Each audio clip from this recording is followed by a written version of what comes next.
लोकसभा चुनाव के 7वें चरण के लिए गुरुवार की शाम चुनाव प्रचार खत्म हो गया है और इसी के साथ लोकसभा चुनाव 2024 का शोर खत्म हो गया है, क्योंकि चुनाव का 7वां चरण आखिरी चरण है और इसके लिए 1 जून को मतदान होना है। 4 जून को पूरे देश की सीटों के नतीजे सामने होंगे।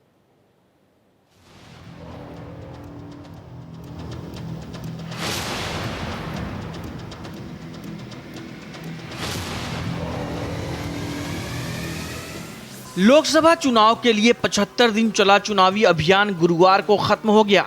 अब 1 जून यानी कल आखिरी चरण की वोटिंग होगी और 4 जून को नतीजे आ जाएंगे। 7 चरणों वाले लंबे चौड़े चुनावी प्रोग्राम के दौरान सभी पार्टियों के दिग्गजों ने खूब जोर लगाया।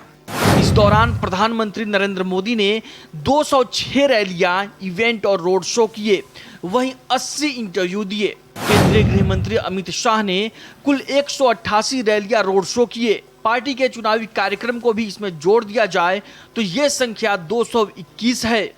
अमित शाह ने पूरे चुनाव में हवाई मार्ग और सड़क मार्ग से लगभग 1,10,000 किलोमीटर की यात्रा की। बीजेपी अध्यक्ष जेपी नड्डा ने कुल 134 रैलियां और रोड शो किए। 2 अप्रैल 2024 से 30 मई 2024 तक जेपी नड्डा ने 23 राज्यों और 4 केंद्र शासित प्रदेशों का दौरा किया। बीजेपी अध्यक्ष जेपी नड्डा ने 125 लोकसभा सीटों पर प्रचार किया और चुनाव में कुल 85,957 किलोमीटर की यात्रा की। वहीं रक्षा मंत्री राजनाथ सिंह ने इस दौरान 101 चुनावी इवेंट किए। उन्होंने 94 रैलियां और 7 रोड शो किए। वहीं उत्तर प्रदेश के मुख्यमंत्री योगी आदित्यनाथ ने देश भर में कुल 205 जनसभाएं और रोड शो किए। इनमें सिर्फ यूपी में 159 सभाएं शामिल हैं। वहीं विपक्ष की बात करें तो राहुल गांधी ने 107 रैलियां और रोड शो किए। अखिलेश यादव ने 69 रैलियां और 4 रोड शो किए, जबकि ममता बनर्जी ने 61 रैलियां और कई रोड शो और पदयात्राएं की हैं।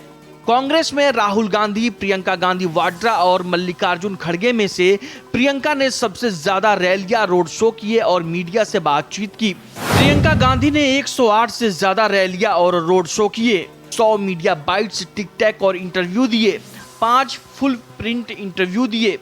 वहीं कांग्रेस अध्यक्ष मल्लिकार्जुन खड़गे ने 100 से ज्यादा रैलियां की, 20 से ज्यादा प्रेस कॉन्फ्रेंस किए और 50 से ज्यादा इंटरव्यू दिए।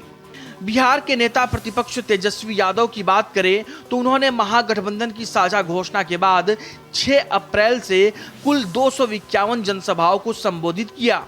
वहीं बिहार के डिप्टी सीएम विजय कुमार सिन्हा ने 551 छोटी बड़ी जनसभाओं को संबोधित किया। आखिरी चरण की वोटिंग अभी भले ही बाकी हो, लेकिन इंडिया गठबंधन को जीत का पूरा भरोसा है।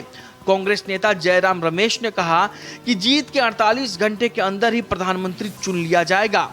सबसे ज्यादा सीट जीतने वाले दल का ही प्रधानमंत्री होगा। वहीं कांग्रेस अध्यक्ष मल्लिकार्जुन खड़गे ने भी 4 जून को लेकर बड़ा दावा किया है। वहीं बीजेपी भी अपने प्रदर्शन के आकलन में जुटी हुई है। देश भर से मिले फीडबैक के आधार पर बीजेपी आलाकमान को उम्मीद है कि एक बार फिर मोदी सरकार बनने जा रही है। बीजेपी सूत्रों के मुताबिक पार्टी को कुछ राज्यों में 2019 की तुलना में बेहतर प्रदर्शन करने की उम्मीद है। इन राज्यों में ओडिशा, पश्चिम बंगाल, तमिलनाडु, केरल, तेलंगाना, आंध्र प्रदेश और उत्तर प्रदेश शामिल हैं। इन राज्यों में लोकसभा की 244 सीटें हैं। पिछले चुनाव में बीजेपी और उसके सहयोगियों को इनमें से 94 सीटों पर जीत मिली थी। तमिलनाडु, केरल और आंध्र प्रदेश में बीजेपी पिछली बार खाता नहीं खोल सकी थी, जबकि इस बार पीएम मोदी ने वहां धुआंधार प्रचार किया है। बीजेपी ने इन राज्यों में क्षेत्रीय दलों से गठबंधन भी किया है। कुछ राज्यों में बीजेपी के सहयोगी दलों को नुकसान उठाना पड़ सकता है।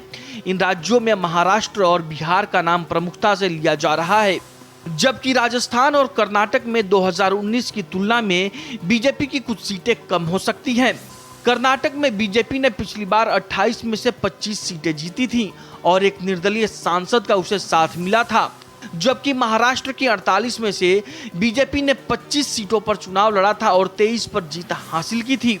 बिहार में पिछली बार बीजेपी और उसके सहयोगियों ने 40 में से 39 सीटें जीती थी। वहां बीजेपी को खुद अपना पिछला प्रदर्शन दोहराने की उम्मीद है। वहीं उसके नेताओं को लगता है कि सहयोगी दलों को कुछ सीटों का नुकसान हो सकता है। Bureau report, Bharat express.